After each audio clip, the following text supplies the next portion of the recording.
Republican ticket also has a busy week ahead. The Trump campaign will be holding a series of events in battleground states this week. The campaign will kick things off in the key state of Pennsylvania with a rally later this afternoon, and then later this week make stops in Michigan, North Carolina, Arizona, and Nevada. CBS News campaign reporter Jake Rosen is in Harrisburg, Pennsylvania, where the former president is set to touch down ahead of his event later on today. So, hey, one of the things that he said was that he was going to go back to Butler. I don't know if that's on his agenda as well, but he's hitting these battleground states just as we have some new CBS polling that shows Vice President Kamala Harris now essentially neck and neck with the former president in many of these battleground states. How is Trump planning to, I guess, take on the building Harris momentum?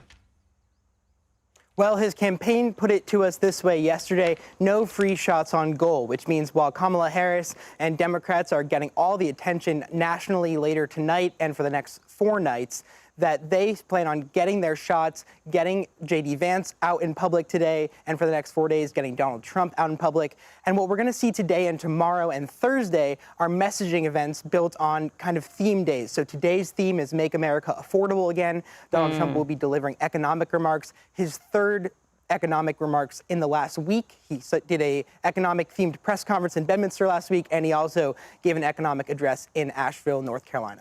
And so one of the things we've actually sort of noticed over the past few weeks is that Donald Trump, when he appears, he is appearing in front of smaller crowds than kind of those big rallies. Has the campaign talked at all about what the strategy is, why the shift in strategy? Well, I think as Kamala Harris has kind of had to redefine herself and, just like Tony kind of mentioned, define herself to the national public at large, and our polling shows that a lot of people don't know exactly what she thinks, even if she's tied to the Biden administration, that Donald Trump is planning on kind of redoing the same thing, the same kind of days. So he's going to be down at the border in Cochise County, Arizona, talking about his immigration policies. He's going to be in Michigan talking about his law enforcement policies.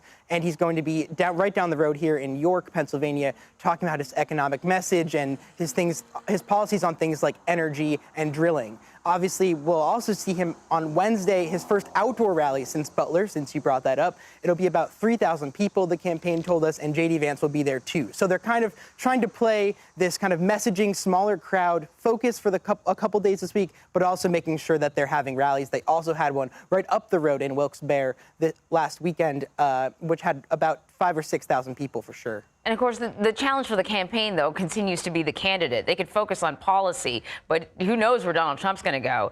He just reposted an AI-generated photo on Truth Social suggesting that he has support from Swifties.